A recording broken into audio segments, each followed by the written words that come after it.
bien appliquer son fond de teint? Hello ma star, bienvenue dans Glow Up with Mimsou. Ici, je t'apprends les bases du maquillage, que tu sois débutante ou que tu souhaites te perfectionner, t'es au bon endroit. Maintenant, on va passer à comment appliquer son fond de teint. Moi, mon fond de teint, il vient de chez NARS Cosmetics. C'est le Natural Radiant Longwear Foundation. C'est un fond de teint un peu glowy, qui est bien couvrant. Et la teinte que je porte, c'est la teinte New Caledonia. Il faut toujours bien secouer son fond de teint. Je viens appliquer mon fond de teint sur le dos de ma main. Faut pas hésiter à mettre de la matière. Faut pas mettre un peu de chaque produit parce que c'est pas comme ça que vous allez avoir le meilleur rendu. Donc, je prends un pinceau plat. Je viens juste appliquer comme ça sur mon visage. Et je sais que quand j'estomperai, ce sera bon. Mais avant ça, on va venir corriger les cernes. Pour corriger les cernes, qu'est-ce qu'on utilise? Un correcteur.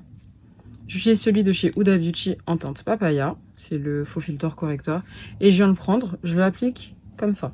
Et j'aime bien aussi en appliquer juste là. À quoi ça sert d'utiliser un correcteur? En fait, quand vous avez des taches foncées, des taches d'hyperpigmentation, des taches de boutons ou juste des taches sur votre visage, ça va permettre de venir rééquilibrer pour éviter qu'en fait, à certaines parties de votre teint ou au niveau de vos cernes, vous soyez grise. En tout cas pour les personnes noires. Donc, pour l'estomper, il vous faut un Beauty Blender humide. Donc, un Beauty Blender humide, ça ressemble à ça. Et un Beauty Blender sec, ça ressemble à ça. Vous voyez la différence entre les deux? Voilà. Il faut que ce soit humide. Je prends la pointe, donc la partie plate. Celui-là aussi, il vient de chez AMS Beauty. Et je viens estomper. Quand j'estompe juste le cerne. Pas plus loin, en fait, je descends pas. Ensuite, je viens faire ici. Et je viens faire sous l'autre œil. Quand ça c'est fait, là, on peut venir appliquer son fond de teint. Je reviens le prendre, il est sur le dos de ma main.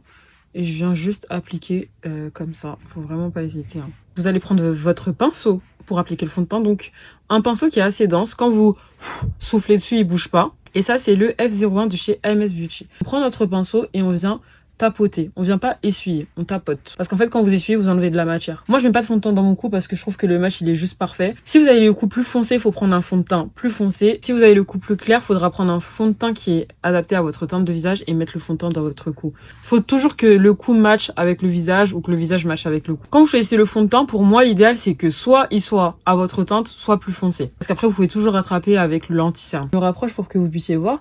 Et il y a aucune différence et j'ai pas mis dans mon cou. C'est juste dingue. C'est le match parfait. Et on n'oublie nulle part. Vous voyez là au niveau du nez, on tapote. Et c'est pas grave si vous en mettez pas vraiment en dessous les yeux parce que moins il y a de matière, moins le dessous de vos yeux craquera. Désolée, je filme à la lumière du jour, donc la lumière elle change un peu à chaque fois. Quand vous avez fini de tapoter, normalement votre teint ressemble à ça. Dans la prochaine partie, on va voir comment faire ses zones de lumière et appliquer son bronzer.